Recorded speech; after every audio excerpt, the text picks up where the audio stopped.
আসসালামু আলাইকুম রহমতুল্লাহি বারাকাতু। হায়রে সুবহানাল্লাহ, দেখেন ভাই, এই জঙ্গলের মধ্যে রাস্তা, এখানে কিন্তু কোনো গাড়ি ঘোড়া চলাচল করে না, শুধু মানুষ হাঁটাচলা করে, ব্যায়াম ট্যাম করে। এই রাস্তার ভিতরেও সাইনেজ টানাই দিছে। কি জন্য সাইনেজ টানাই দিছে? এই যে দেখেন, এখানে একটা সাইনেজ দেওয়া। এর কারণ হচ্ছে এই রাস্তাটার ভিতরে উঁচা উঁচা নিচা, এইখানে সামান্য, এখানে পইরে যাওয়ার মতো কোনো কায়দা নাই। তারপরও এখানে একটা সাইনেজ টানাই দিছে সারা রাত্র ধইরা। এই যে দেখেন, এই লাইটটা জ্বলছে, যাতে এইখানে মানুষ হোঁচট খাইয়া উষ্টা খাইয়া যাতে না পড়ে। মানে এগো চিন্তা ভাবনা দেখছেন জনগণের জন্য, মানে ভাবা যায় মানে কতটা চিন্তা করে দেশের সরকার, কতটা চিন্তা করে দেশের মানুষের জন্য। এই যে দেখেন, এখানে মূলত কিছুই নাই, এখান থেকে কোনো গাড়ি ঘোড়া চলে না, মানুষ হাঁটাহাঁটি করে, জাস্ট মানুষ হাঁটাহাঁটি করে, ব্যায়াম করে, এক্সারসাইজ করে।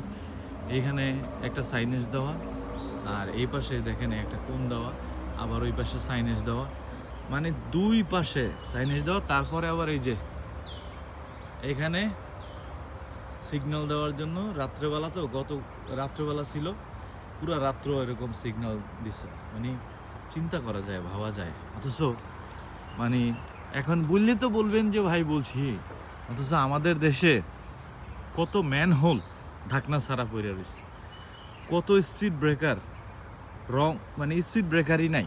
কিসের কি স্পিড ব্রেকার? কত স্কুলের সামনে, কত কলেজের সামনে স্পিড ব্রেকার নাই।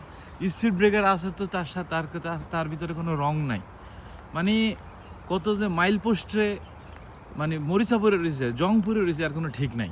এই হলো আমাদের দেশ। এখন বলবেন যে ভাই চিত্তে যাবেন, রাগ করবেন যে ভাই আপনি বাংলাদেশের সাথে সিঙ্গাপুরের তুলনা দেন কি লেখা। ভাই তুলনা দেই কারণ আমরা সিঙ্গাপুরের থেকেও উন্নত। মাঝে মাঝে আমরা গলাবাজি করি না যে আমরা সিঙ্গাপুরের থেকে উন্নত। সিঙ্গাপুরের কথা বাদ দেন, উন্নত কান্ট্রিগুলো এরকমই, মানে সরকার জনগণের প্রতি এতটা চিন্তা করে।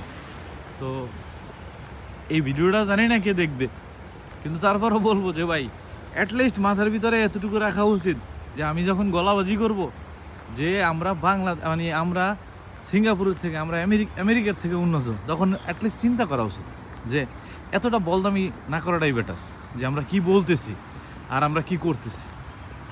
এটাই হলো কথা। যাই হোক, আল্লাহ আমাদের বোঝার তৌফিক দান করুক।